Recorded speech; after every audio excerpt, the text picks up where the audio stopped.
ऐसे 7 टॉपिक्स जहां से आप 60 to 70% of the question paper expect कर सकते हैं। वेल गाइस, आज आकांक्षा मैम आपके साथ उन चैप्टर्स की लिस्ट शेयर करने वाली हैं एंड इनफैक्ट केवल चैप्टर्स ही नहीं बल्कि साथ साथ उनसे रेपिटेडली पूछे जाने वाले एग्जामिनर्स एब्सोल्यूट फेवरेट सब टॉपिक्स भी, यानी कि कुछ इस तरह हर चैप्टर के लिए जो इंपॉर्टेंट है, जो कि हाई वेटेज यूनिट की कैटेगरी में आता है, इस तरह से मैंने सब टॉपिक्स को भी लिस्ट डाउन किया है। अब आपको क्या ध्यान रखना है कि यार ये वैसे चैप्टर्स हैं जो कि हाई वेटेज यूनिट की कैटेगरी में आते हैं। दैट मींस अकेले इन चैप्टर से 3 से 4 क्वेश्चंस डेफिनेटली पूछ लिए जाते हैं। एंड यार देखो, इंपॉर्टेंट सब कुछ है, बट देन जब आप ये टॉपिक्स कवर कर रहे होंगे, ये पर्टिकुलर सब टॉपिक्स जो मैंने इस वीडियो में मेंशन किए हैं, वो आपका प्राइम फोकस होना चाहिए while covering these units. Why? Because जैसे मैंने आपको कहा कि यार एनालिसिस बेसिस पर पता चलता है कि रिपीटेडली ऑलमोस्ट हर साल, हर दूसरे साल यहां से क्वेश्चंस पूछ लिए जाते हैं। तो आपको इस बात का ध्यान रखना है कि लेट्स से अगर कोई फिजिकल का टॉपिक है तो यार उस पर्टिकुलर सब टॉपिक से मैं ज्यादा से ज्यादा क्वेश्चंस प्रैक्टिस कर रहा हूं, ज्यादा से ज्यादा न्यूमेरिकल प्रैक्टिस हो रही है। कहीं अगर यूनिट कन्वर्जन इन्वॉल्व है, लॉग एंटी लॉग है, तो उन कैलकुलेशंस को मैं सही कर रही हूं, है ना। इसी के साथ अगर कोई ऑर्गेनिक केमिस्ट्री का टॉपिक है और उसमें बहुत सारी कई रिएक्शंस हैं किसी सब टॉपिक में इन्वॉल्व, तो उन पर्टिकुलर रिएक्शंस पर आप ज्यादा से ज्यादा क्वेश्चन सॉल्व कर देखिए, उस कॉन्सेप्ट रिलेटेड ज्यादा से ज्यादा क्वेश्चंस करिए। और वहीं अगर कोई इनऑर्गेनिक केमिस्ट्री का ऐसा सब टॉपिक है तो यार कोई रिएक्शन है जो कि रट्टाफिकेशन वाली है तो बार बार लिखकर देखिए, कोई एक्सेप्शनल ट्रेंड है तो उसको बार बार रिवाइज कीजिए। NCERT line by line specially in सब टॉपिक्स के लिए आपको हर हाल में कवर कर जाना है। तो इंटेंट आज की इस वीडियो का यही कि आप स्पेशली ये जो हाई स्कोरिंग टॉपिक्स हैं, जिनके ऑलमोस्ट शॉर्ट चांसेस बनते हैं एग्जाम में पूछे जाने के, आप इनको थरली कवर कर जा रहे हैं। But then before we begin, आपके साथ एक और सरप्राइज शेयर कर देते हैं कि यार आज के सेशन के कमेंट सेक्शन में मैंने एक दूसरे सेशन का लिंक पिन किया है, जिसका लॉन्च हम करने वाले हैं आज रात 8 बजे, है ना। तो यार आज रात 8 बजे हम यहां पर मिलेंगे और जैसे कि आप सेशन टाइटल पर लिखा देख सकते हैं कि यहां हम कुछ बहुत ही शानदार करने जा रहे हैं। बेसिकली यहां पर आपकी केमिस्ट्री की एनसीईआरटी हो रही होगी लाइन बाय लाइन कवर, और बाकी यार उससे ज्यादा जानने के लिए आज आपको आना है रात 8 बजे उस सेशन में, जिसका लिंक कमेंट सेक्शन में पिन्ड है। और यार मैं चाहती हूं कि आप बहुत सारा जोश दिखाएं, बहुत सारा एंथुसियाज्म मुझे उस सेशन में देखने के लिए मिलना चाहिए। तो फटाफट से, इससे पहले कि हम वीडियो में आगे बढ़े, सेशन को लाइक करने के साथ साथ यार ये वाले सेशन पर भी बहुत सारा जोश मुझे देखने के लिए मिलना चाहिए। सो मेक श्योर कि आज रात 8 बजे आप सभी इस सेशन में पार्टिसिपेट कर रहे हैं। वेल, शुरुआत करते हैं इस टॉपिक इक्विलिब्रियम के साथ, जो कि फर्दर बाइफिकेट किया जा सकता है into chemical equilibrium and ionic equilibrium. Chemical equilibrium में शुरुआत कहां से होती है? इक्विलिब्रियम कांस्टेंट, यानी कि क्वेश्चन यहां से पूछे जाते हैं इक्विलिब्रियम कांस्टेंट और उसकी जितनी प्रॉपर्टीज होती हैं कि यार रिएक्शन की डायरेक्शन रिवर्स कर दी, या किसी रिएक्शन को हमने किसी नंबर से मल्टीप्लाई कर दिया, डिवाइड कर दिया, तो आपका इक्विलिब्रियम कांस्टेंट कैसे चेंज होगा। इसी के साथ what is the relationship between KP KC. Oh my god यार, ये वाला रिलेशन पढ़ते हैं ना हम, KP is equal to KC RT की पावर डेल्टा एनजी। आप सोच नहीं सकते हैं इतने ज्यादा नंबर ऑफ क्वेश्चंस यहां से पूछे गए हैं। इसी के साथ ली चैटलियर प्रिंसिपल, टेम्परेचर चेंज कर दिया जाए, concentration of the reactant product change कर दिया जाए, प्रेशर चेंज कर दिया जाए, तो उसका इक्विलिब्रियम पर क्या इफेक्ट होता है। एट द सेम टाइम यार क्या सिग्निफिकेंस होता है आपके इक्विलिब्रियम कांस्टेंट का, और डिग्री ऑफ डिसोसिएशन मेथड से कैसे आप अल्फा के टर्म्स में इक्विलिब्रियम कांस्टेंट को डिराइव कर सकते हैं। इसी के साथ आयनिक इक्विलिब्रियम से ज्यादा नंबर ऑफ क्वेश्चंस पूछे जाते हैं। तो यूजुअली ये ट्रेंड रहा है कि केमिकल से अगर एक क्वेश्चन आ रहा है तो आयनिक से 2 क्वेश्चंस, यहां से अगर 2 क्वेश्चंस हैं तो यहां से 3 क्वेश्चंस तक पूछ लिए जाते हैं। तो आयनिक इक्विलिब्रियम में आपके पास सबसे पहले कॉन्जुगेट एसिड बेस पेयर, बड़ा ही आसान क्वेश्चन यहां से बनता है, तो आपको इसको कवर कर जाना है। उसके बाद अर्हेनियस थ्योरी, जो कि आपको डिग्री ऑफ डिसोसिएशन आप कैसे कैलकुलेट कर सकते हैं, equilibrium constant with the help of concentration आप कैसे कैलकुलेट कर सकते हैं, KW यानी कि आयनिक प्रोडक्ट ऑफ वाटर, उसका pH POH के साथ क्या रिलेशन होता है, कैसे आप pKW को डिफाइन करते हैं, रूम टेम्परेचर पर उसकी क्या वैल्यू होती है। फिर यार अलग अलग एसिड बेस कॉम्बिनेशंस के लिए या एसिड के लिए, बेसिस के लिए pH की वैल्यू आपसे कैलकुलेट करा ली जाती है। आपने ठीक सुना, बेसिस के लिए भी। बेसिस के लिए पहले आप पीओएच वैल्यू कैलकुलेट करते हो और फिर वहां से पीएच कैलकुलेट कर लेते हैं, ठीक है। तो ऐसे क्वेश्चन काफी पूछे जाते हैं। इसी के साथ कॉमन आयन इफेक्ट बेहद इंपॉर्टेंट। देन के और केबी में क्या रिलेशन होती है, फिर यार सॉल्ट हाइड्रोलिसिस से देखा गया कि ऑलमोस्ट पक्का ही क्वेश्चन आता है। और वहां से भी बफर सॉल्यूशन मोस्ट इंपॉर्टेंट है। बफर सॉल्यूशन से ये जो हैंडरसन हैसेलबैश इक्वेशन हमारी बनती है, यहां से काफी ज्यादा नंबर ऑफ क्वेश्चंस पूछे जाते हैं। तो आपको पर्टिकुलरली यार इससे न्यूमेरिकल प्रैक्टिस कर कर जरूर जाना है। फिर हमारे पास आता है आपका सॉल्युबिलिटी प्रोडक्ट, है ना। तो solubility product is also super duper important, और स्पेशली एक पर्टिकुलर इलेक्ट्रोलाइट के लिए उसका एक्सप्रेशन क्या होगा इन टर्म्स ऑफ सॉल्युबिलिटी, है ना। ये आपको अच्छे से इसको डिराइव कर कर बार बार अलग अलग एग्जाम्पल्स के लिए जरूर देखकर जाइएगा। उसके बाद दी मोस्ट इंपॉर्टेंट चैप्टर कहने की जरूरत भी नहीं है, that is chemical bonding. Chemical bonding, valence bond theory, कैसे ओवरलैपिंग होती है, कैसे बॉन्ड का फॉर्मेशन होता है, हाइब्रिडाइजेशन, sp से लेकर sp3d3 तक आपके सिलेबस में है। उनकी respective geometry, bond angles, zero lone pair है तो क्या बॉन्ड एंगल बनता है, क्या ज्योमेट्री बनती है, कौन कौन से उनके एग्जांपल्स हैं। VSEPR थ्योरी जो कि आपको सिखाती है कैसे आप एक मॉलिक्यूल की शेप प्रिडिक्ट कर सकते हैं। Then bond angle, bond length, और अलग ज्योमेट्री पर अलग अलग तरह के यहाँ से क्वेश्चन बनते हैं जो कि बेहद इंपॉर्टेंट है, ऑलमोस्ट हर साल पूछे जाते हैं। फिर उसके बाद लुईस एसिड बेस थ्योरी, भाई बड़ी इंपॉर्टेंट है आपकी मॉलिक्यूलर ऑर्बिटल थ्योरी। मतलब मॉलिक्यूलर ऑर्बिटल थ्योरी से क्वेश्चन ना आए ये हो नहीं सकता। तो एमओटी आपको जरूर कवर कर कर जानिए। इसमें ना दो केसेस होते हैं हमारे पास। इलेक्ट्रॉनिक कॉन्फ़िगरेशन लिखना सिखाती है बेसिकली एमओटी, या तो इसमें दो केसेस आते हैं, less than equal to 14 electron और ग्रेटर देन 14 इलेक्ट्रॉन। तो बस आपको ये दो केसेस लर्न करने हैं।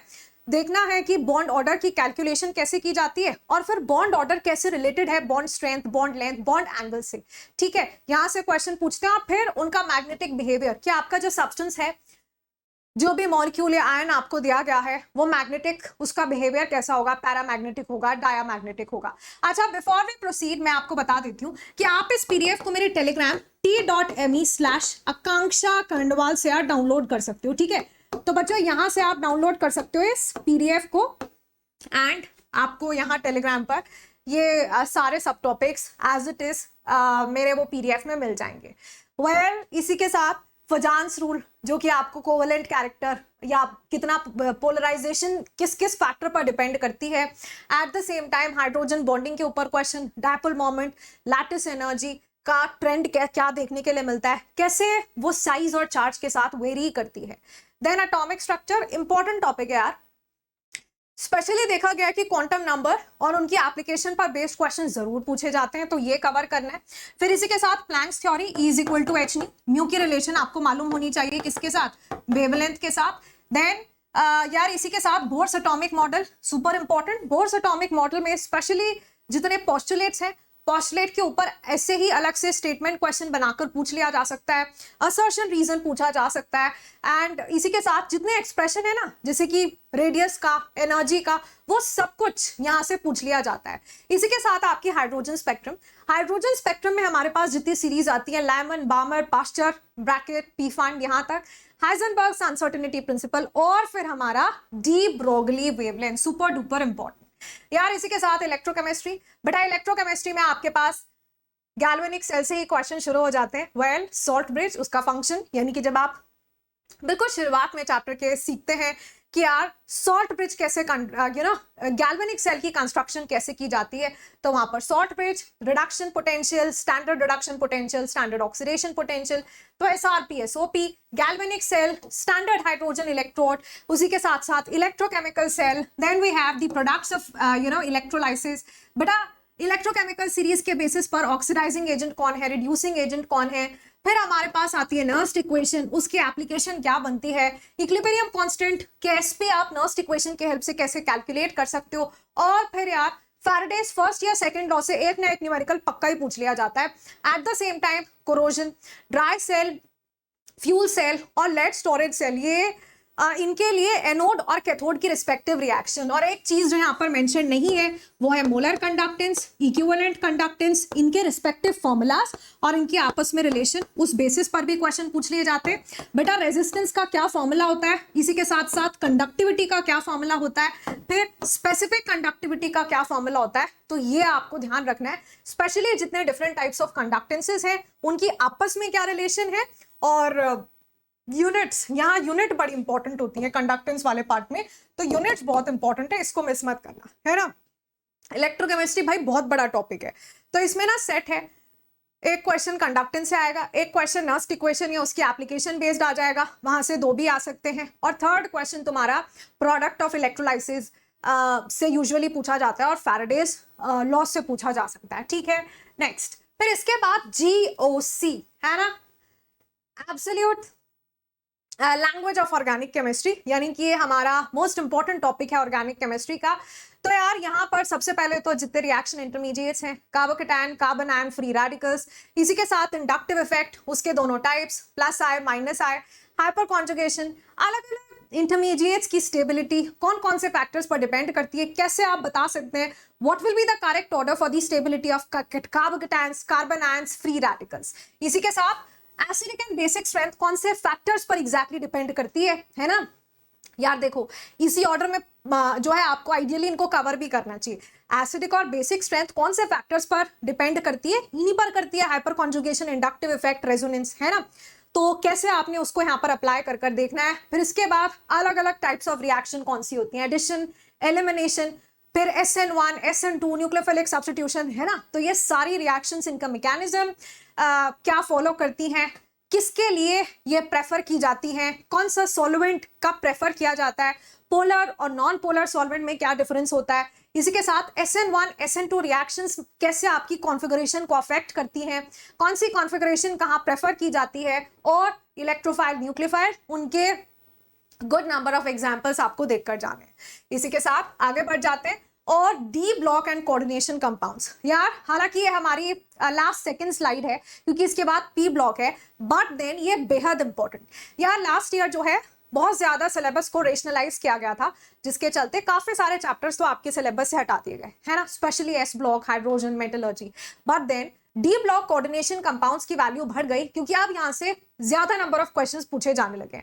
तो चैप्टर दोनों में से कोई भी बहुत डिफिकल्ट या बहुत बड़ा है ही नहीं। बाकी सब चैप्टर्स अगर आप देखोगे तो रिलेटिवली ये दोनों सबसे छोटे चैप्टर्स हैं जो कि हाई वेटेज यूनिट के लिस्ट में आते हैं, यानी कि इनको आपको बहुत अच्छे से कवर कर कर जाना है, और काफी स्कोरिंग भी है।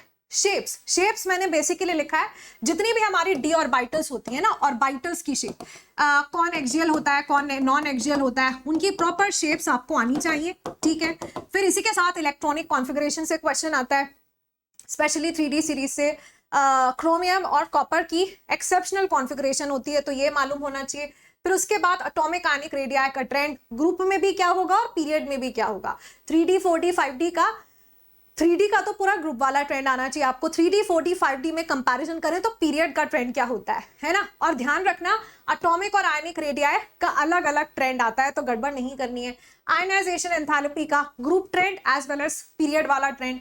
बेटा उसके बाद ऑक्सीडेशन एंथैल्पी, देन हमारे पास मैग्नेटिक मोमेंट कैसे एक पर्टिकुलर आयन के लिए, अगर हम ये जानते हैं कि उसमें कितने नंबर ऑफ अनपेयर्ड इलेक्ट्रॉन्स हैं, तो देखो ये वाला जो फॉर्मूला होता है ना, इससे भी क्वेश्चन डायरेक्ट पूछ लिया जाता है, तो भाई ये आपको आना चाहिए।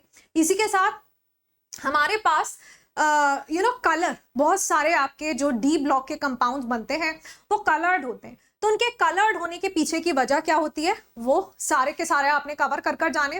पोटेशियम परमैंगनेट एंड K2Cr2O7 ये बेहद इंपॉर्टेंट कंपाउंड्स हैं डी ब्लॉक के, पर्टिकुलरली जिनके प्रिपरेशन मेथड्स, कौन सी ओर से किसको प्रिपेयर किया जाता है, उन ओर्स का फॉर्मूला क्या है, ओर्स में किसकी क्या ऑक्सीडेशन स्टेट है। इसी के साथ यार इनकी ऑक्सीडाइजिंग प्रॉपर्टी, दोनों ही काफी ज्यादा स्ट्रॉन्ग ऑक्सीडाइजिंग एजेंट्स होते हैं, तो इनकी जितनी भी ऑक्सीडाइजिंग प्रॉपर्टीज वाली रिएक्शंस हैं, प्लस इनके स्ट्रक्चर्स और कलर, एसिडिक बेसिक मीडियम में बिहेवियर, ऑल इन ऑल अगर सम अप किया जाए तो इनकी chemical properties very very important, ठीक है। यहां से पक्का ही क्वेश्चन पूछ लिया जाता है। देन कोऑर्डिनेशन कंपाउंड्स में एकदम सेट है, वीबीटी अच्छे से पढ़कर जाओ, है ना। पहले तो शुरुआत होती है वर्नर्स थ्योरी से, उसमें प्राइमरी और सेकेंडरी वैलेंसी में क्या डिफरेंस होता है, उसके ऊपर कंडक्टेंस कैसे डिपेंड करती है। इसी के साथ आपका इफेक्टिव एटॉमिक नंबर आप कैसे कैलकुलेट कर सकते हो। देन वीबीटी में एक पर्टिकुलर कोऑर्डिनेशन कॉम्प्लेक्स के लिए हाइब्रिडाइजेशन क्या होगी, फिर वो हाई स्पिन बनेगा कि लो स्पिन बनेगा, उसमें लिगेंड को आइडेंटिफाई कर पाना, जहां आपकी स्पेक्ट्रोकेमिकल सीरीज आ जाती है कि यार high field ligand, I mean strong field ligand है कि वीक फील्ड लिगेंड है, ठीक है। उनका मैग्नेटिक बिहेवियर क्या होगा उन कॉम्प्लेक्सेस का, पैरामैग्नेटिक होंगे, डायामैग्नेटिक होंगे।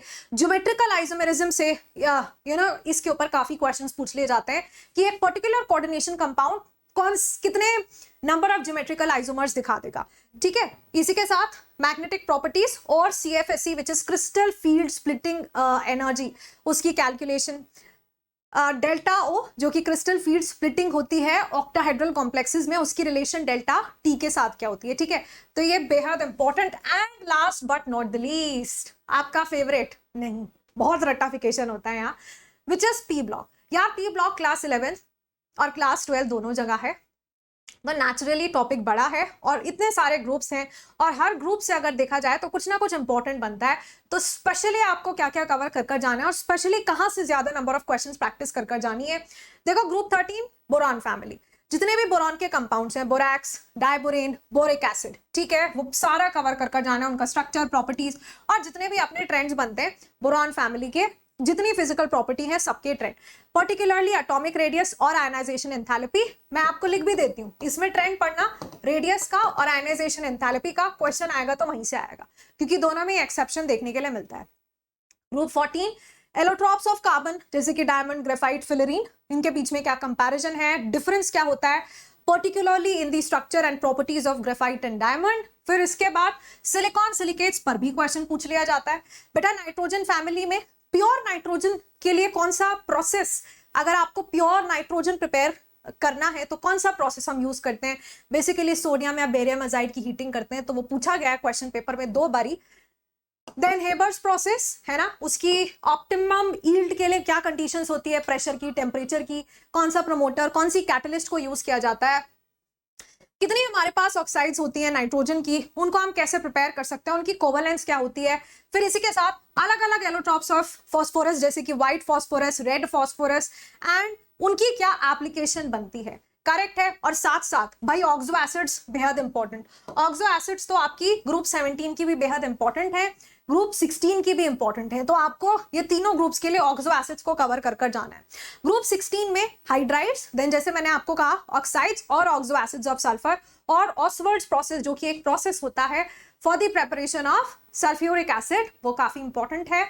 इसी के साथ इंटर हेलोजन कंपाउंड्स, उनकी प्रॉपर्टीज, इनफैक्ट जो हेलो एसिड्स होती हैं HF, HCl, HBr, HI, उनका लुईस एसिडिक कैरेक्टर की स्ट्रेंथ के ऊपर ऑलमोस्ट हर दूसरे साल क्वेश्चन आ रहा है। Reaction of chlorine with ammonia and NaOH, this is not ammonia बेटा, दिस इज NaOH, मतलब यहाँ ना 2 सेट ऑफ रिएक्शन बनती है। Cl2 के साथ अगर एक्सेस अमोनिया होगा तो क्या बनेगा, और अगर अमोनिया के साथ क्लोरीन एक्सेस में होगा तो क्या बनेगा। ऐसे क्लोरीन के साथ हॉट एंड कॉन्सेंट्रेटेड NaOH और क्लोरीन के साथ कोल्ड एंड डाइल्यूट NaOH, ठीक है, तो ये इंपॉर्टेंट है। और इसी के साथ कंपाउंड्स ऑफ जेनॉन, ग्रुप 18 में ज्यादा कुछ है नहीं, जेनॉन के फ्लोराइड्स हैं, जेनॉन के थोड़े से और कंपाउंड्स हैं। जेनॉन का पहला कंपाउंड कौन सा था, कैसे प्रिपेयर हुआ, और जेनॉन के फ्लोराइड्स का hydrolysis, both partial and complete hydrolysis के प्रोडक्ट क्या बनते हैं, ठीक है। तो ये आपको डेफिनेटली कवर कर जाना है, एंड दैट इज ऑल, ठीक है। अब देखो यार, ऐसे ही अगर आप सिस्टमैटिक अप्रोच के साथ अपनी तैयारी करना चाहते हैं तो आप हमारा brand new Phoenix pro batch जो है ज्वाइन कर सकते हो। बेटा यहाँ पर आकांक्षा मैम के साथ पूरी केमिस्ट्री कंप्लीट हो जाएगी। जब आप कोड यूज करेंगे AK लाइव तो आपको डिस्काउंट मिल जाता है, कमेंट सेक्शन में लिंक है, जस्ट फॉर ₹5,999 आप इस बैच को अनलॉक कर सकते हैं। और साथ साथ जनवरी तक सिलेबस कंप्लीट। बेटा 5,999 में तुम्हें सिलेबस कंप्लीशन तो हो ही रहा है, फिजिक्स, केमिस्ट्री, बायो तीनों का। केमिस्ट्री मैं पढ़ा दूंगी और फिजिक्स और बायोलॉजी के लिए भी आपको बेस्ट टीम ऑफ एजुकेटर्स मिलता है। इसी के साथ यहाँ पर जैसे मैंने आपको बताया 24/7 डाउट सॉल्विंग, यानी जब डाउट आया आप अपना डाउट रिजॉल्व करा सकते हैं डाउट रूम्स में जाकर। सारे रिकॉर्डेड लेक्चर्स की भी आपको एक्सेस मिल जाती है। और इसी के साथ कोई टेस्ट सीरीज नहीं लेनी, क्योंकि ये 5,999 में आपको टेस्ट सीरीज भी मिल रही है, एडुकेटर्स की गाइडेंस भी मिल रही है। जब आप कोड यूज करते हैं AK लाइव, डिस्काउंट भी मिलता है, मैम की पर्सनल मेंटोरशिप भी मिलती है। और ये जो मेरा सारा स्टडी मटेरियल है ये उन स्टूडेंट्स को मिल पाता है जो कि प्लेटफॉर्म को ज्वाइन करते हैं via the code AKA live. तो केवल वही स्टूडेंट्स जिन्होंने प्लेटफॉर्म को वाया दिस कोड ज्वाइन किया होगा, केवल वही इसका जो है बेनिफिट ले पाते हैं। बाकी यार आप अनअकैडमी ऑफलाइन सेंटर्स को भी विजिट कर सकते हो अगर दैट इज योर प्रेफरेंस। और इसी के साथ बेटा आप नीट यूजी 2024 का रिजल्ट अगर आपके पास है और आप अपने स्कोर कार्ड के बेसिस पर प्रिडिक्ट करना चाहते हैं अपना कॉलेज, तो ये वीडियो पॉज कर ये स्कैनर से एक बारी सारे डिटेल्स अपने ऐड करने के बाद आप अपना कॉलेज भी प्रिडिक्ट कर सकते हैं। तो मेक श्योर कि you are making the most of this feature. Well, आज के इस वीडियो के हेल्प से अब आपको आइडिया लग चुका है कि यार कौन से ऐसे चैप्टर्स में से पर्टिकुलरली ऐसे सब टॉपिक्स कौन से हैं।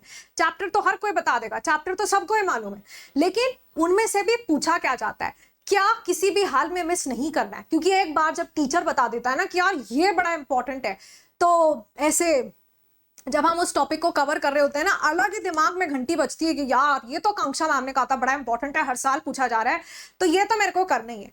एंड आज के इस वीडियो का ऑब्जेक्टिव भी वही था कि आप कुछ भी इंपॉर्टेंट किसी भी हाल में मिस तो ना ही करें। मिस तो इनफैक्ट आपको कुछ करना ही नहीं है अगर आपका गोल परफेक्ट 180 on 180 है। बट कुछ ऐसे टॉपिक जो आपकी ज्यादा अटेंशन, ज्यादा फोकस, ज्यादा इन डेप्थ अंडरस्टैंडिंग डिमांड करते हैं, उनकी लिस्ट मैंने आपके साथ शेयर की, जिनको आप मेरे टेलीग्राम चैनल से डाउनलोड कर सकते हैं। कमेंट सेक्शन में अपना फीडबैक जरूर शेयर कीजिएगा। What next would you want from my side ये भी बताइएगा। That was all for today. Thank you so much. See you with the next one. Good luck and take care.